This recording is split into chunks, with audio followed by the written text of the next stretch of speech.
أعوذ بالله من الشيطان الرجيم بسم الله الرحمن الرحيم فلما فصل طالوت بالجنود قال إن الله مبتليكم بنهر فمن شرب منه فليس مني ومن لم يطعمه فإنه مني إلا من اغترف غرفة بيده فشربوا منه إلا قليلا منهم فلما جاوزه هو والذين آمنوا معه قالوا لا طاقة لنا اليوم بجالوت وجنوده قال الذين يظنون أنهم ملاقو الله كم من فئة قليلة غلبت فئة كثيرة بإذن الله والله مع الصابرين صدق اللہ العظیم۔ محترم سامعین، آج کے سبق میں ہم سورۃ بقرہ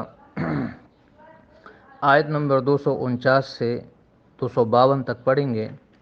یہ پارہ نمبر 2 کا رکوع نمبر 17 ہے اور یہ پارہ نمبر 2 کے بالکل آخری آیات ہے۔ یہاں پارہ نمبر 2 ختم ہو رہا ہے اور اس میں طالوت اور جالوت کے درمیان جو جہاد ہوا ہے اس کا تفصیلی تذکرہ ہے۔ اللہ تعالیٰ فرماتا ہے فلما فصلا، پس جب جدا ہو گیا طالوت حضرت طالوت بالجنود لشکروں کو لے کر۔ جنود جمع ہے جند کی، جند لشکر کو کہتے ہیں۔ یعنی جب حضرت طالوت لشکر لے کر اپنے شہر سے نکل گئے جالوت کے مقابلے کے لیے، یہ بیت المقدس سے روانہ ہوئے اور جالوت جو تھا یہ فلسطین میں تھا۔ قال ان اللہ، تو فرمایا اس نے اپنی لشکر سے، ان اللہ مبتلیکم، بے شک اللہ مبتلیکم تمہیں آزمائے گا، بنہر، ایک دریا کے ساتھ۔ حضرت طالوت نے اپنی قوم کو خطاب کیا کہ راستے میں ایک نہر اور ایک دریا آئے گا، وہاں پر تمہاری آزمائش ہوگی کہ کون جہاد کر سکتا ہے کون نہیں، کون پکا مومن ہے اور کون نہیں۔ اچھا، جہاد امتحان کا طریقہ یہ تھا، فمن شرب منہ، پر جو کوئی پیے گا منہ اس دریا سے، فلیس منی، تو وہ مجھ سے نہیں ہوگا، یعنی وہ جہاد میں میرا ساتھی نہیں ہے۔ ایمان ہوگا اس میں، یہ نہیں کہ ایمان سے نکل کر کفر میں داخل ہو جائے گا۔ فلیس منی کا مطلب وہ مجھ سے نہیں ہوگا، یعنی میرے ساتھ جہاد میں شریک نہیں ہوگا۔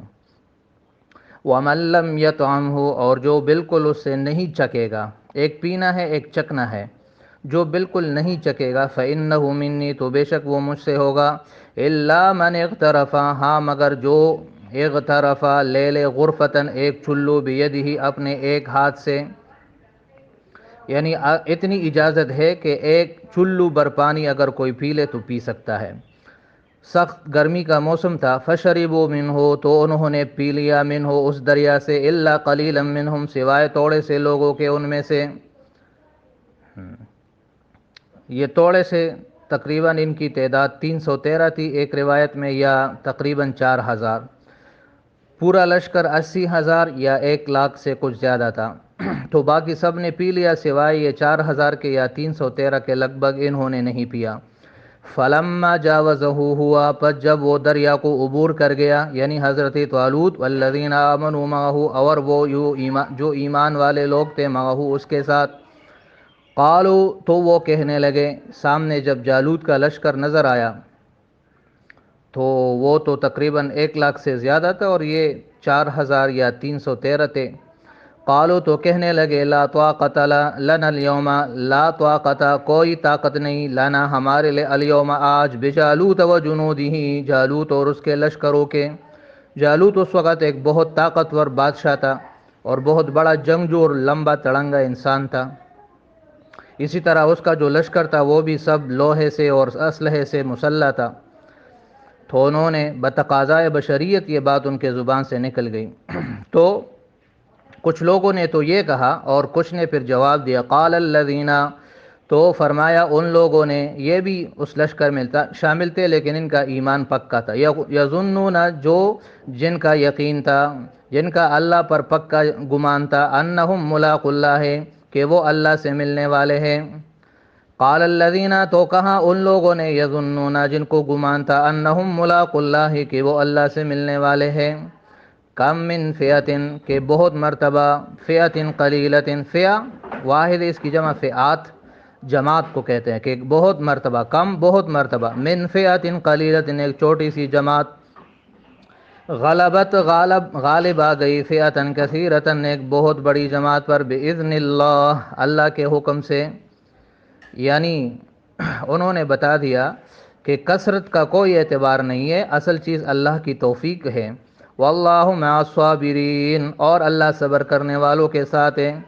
یعنی میدان جہاد میں اللہ کی توفیق اور صبر اور ثابت قدمی، یہ دو ضروری چیزیں ہیں۔ کثرت اور قلت یہ ادنا اور ثانوی چیزیں ہیں۔ وَلَمَّا بَرَزُوا لِجَالُوتَ وَجُنُودِهِ، اور جب وہ سامنے آ گئے، لجالوت، جالوت اور جنودہ، اور اس کے لشکروں کے، برزو کا معنی کھلے میدان میں آنا، کہ جب وہ ایک کھلے میدان میں جالوت اور اس کے لشکروں کے سامنے ہوئے، قالوا، تو انہوں نے کہا، یعنی دعا کی، ربنا، اے ہمارے رب، افرغ علینا صبرا، انڈیل دے ہم پر صبر۔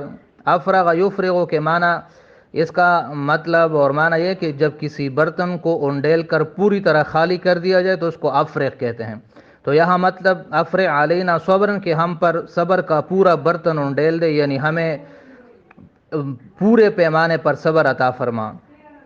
وَثَبِّتْ أَقْدَامَنَا، اور ہمارے قدم مضبوط کر دے، اقدام جمع قدم کی۔ وَانصُرْنَا، اور ہماری مدد فرما، عَلَى الْقَوْمِ الْكَافِرِينَ، اس کافر قوم کے مقابلے میں۔ یہ انہوں نے دعا کی جنگ کے میدان میں، اور بہت خوبصورت دعا ہے۔ جب بھی کوئی مشکل اور مصیبت آئے تو یہ دعا پڑھ لینا چاہیے۔ فَهَزَمُوهُمْ، تو انہوں نے شکست دی جالوت اور اس کے لشکروں کو، بِإِذْنِ اللَّهِ، اللہ کے حکم سے، اللہ کے توفیق سے۔ وَقَتَلَ داؤد جالوت، اور داؤد علیہ السلام نے قتل کیا جالوت کو۔ یہ بھی لشکر میں شامل تھا، اس وقت اس کو نبوت نہیں ملی تھی۔ بعد میں اللہ فرماتا ہے، وَآتَاهُ اللَّهُ الْمُلْكَ، اور اللہ نے داؤد علیہ السلام کو پھر بادشاہی دی، والحکمت، اور حکمت دی، یعنی پیغمبری اور نبوت دی۔ حضرت طالوت کے بعد داؤد علیہ السلام اس ملک اور اس علاقے کے بادشاہ مقرر ہوئے، اور اللہ نے اس کو نبوت بھی دی۔ وَعَلَّمَهُ، اور اللہ نے اس کو علم دیا، مما یشاء، جتنا کہ اللہ نے چاہا، جیسے لوہے سے زرے بنانا اور پرندوں کی بولی کا سمجھ آنا وغیرہ وغیرہ، جو اللہ تعالیٰ نے داؤد علیہ السلام کو کمالات دیے، قرآن میں آگے آ جائیں گے۔ وَلَوْلَا دَفْعُ اللَّهِ النَّاسَ بَعْضَهُمْ بِبَعْضٍ، اور اگر اللہ کا لوگوں کو ہٹانا نہ ہوتا، یعنی بعض کو بعض کے ذریعے، لَفَسَدَتِ الْأَرْضُ، تو زمین فساد سے بھر جاتی۔ وَلَكِنَّ اللَّهَ ذُو فَضْلٍ، لیکن اللہ بڑا فضل کرنے والا ہے، عَلَى الْعَالَمِينَ، تمام جہان والوں پر، کہ اللہ ظالموں کو ہمیشہ سے دوسرے لوگوں کے ذریعے سے ان کو ہٹاتا رہتا ہے۔ جب ایک قوم، جب ایک طبقہ اقتدار کے نشے میں اور طاقت کے نشے میں حد سے بڑھ جاتا ہے تو اللہ ایک دوسرے گروہ کو ان کے مقابلے کے لیے کھڑا کر دیتا ہے۔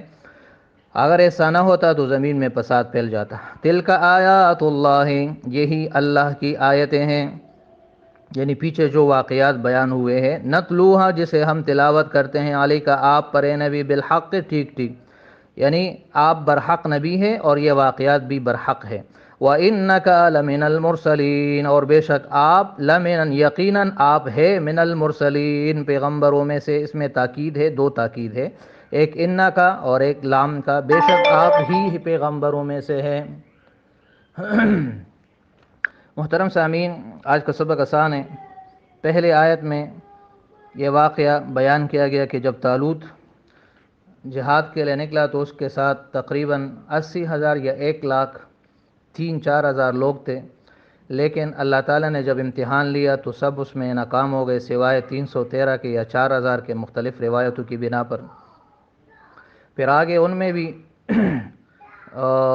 کچھ پکے ایمان والے تھے، کچھ ذرا کمزور تھے، ان کی باتیں بھی اللہ تعالیٰ نے ذکر کی۔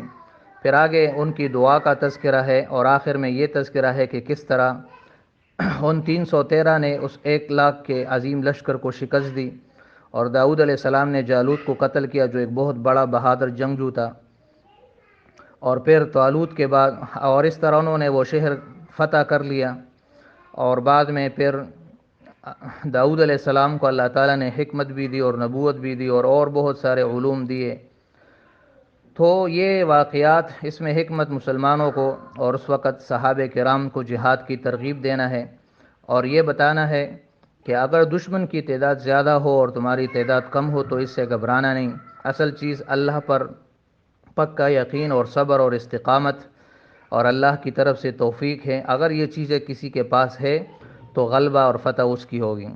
آگے اللہ تعالیٰ نے ایک یونیورسل ٹروتھ کے طور پر ایک عظیم حقیقت بیان کی ہے، اور یہ اللہ تعالیٰ کی فطرت اور سنت چلی آ رہی ہے۔ وہ یہ ہے کہ جب ایک قوم یا ایک گروہ یا ایک حکمران طبقہ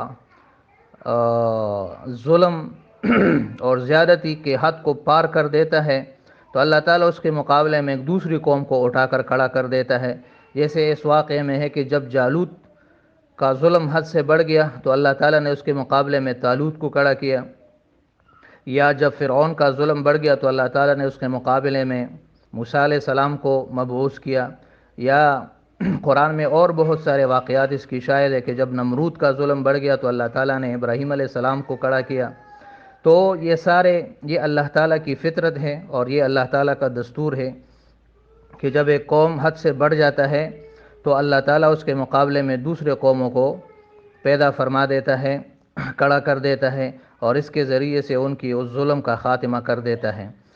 یہ اللہ اس لیے کرتا ہے، اس میں حکمت اللہ نے یہ بیان کیا کہ اگر ایسا نہ ہوتا اور یہ ظالم یہ اسی طرح ظلم کرتے رہتے تو ساری زمین یہ ظلم اور فساد سے بھر جاتی، لیکن زمین کے امن و امان کو قائم رکھنے کے لیے اللہ تعالیٰ ایسا کرتا رہتا ہے۔ یہ اللہ کا بڑا فضل ہے کہ وہ لوگوں کو مظلوموں کو اس طرح ظالموں کے شر سے بچاتا ہے۔ آخری آیت میں نبی علیہ السلام کی رسالت کی تصدیق اور گواہی ہے کہ یہ پرانے زمانے کے یہ واقعات جو آپ نے نہ کسی کتاب میں پڑھے نہ کسی سے سنے، اس طرح ٹھیک ٹھیک آپ بیان کرتے ہیں کہ اہل کتاب اس کی تصدیق کرتے ہیں اور اس میں کوئی غلط بات نہیں ہے، کوئی غلط بیانی نہیں ہے، تو یہ اس بات کی پکی دلیل ہے کہ آپ واقعی اللہ کے نبی ہیں، اور یہ آپ کے نبوت اور رسالت کی بہت بڑی تصدیق اور گواہی ہیں۔ یہاں دوسرا پارہ ختم ہو گیا اللہ کے توفیق سے، انشاءاللہ باقی عید کے بعد پڑھیں گے۔ اب عید کی چھٹیاں ہیں، ایڈوانس آپ سب کو عید مبارک، اور باقی انشاءاللہ عید کے بعد پڑھیں گے۔ صدق اللہ العظیم و صدق رسولہ النبی الکریم۔ السلام علیکم ورحمۃ اللہ وبرکاتہ۔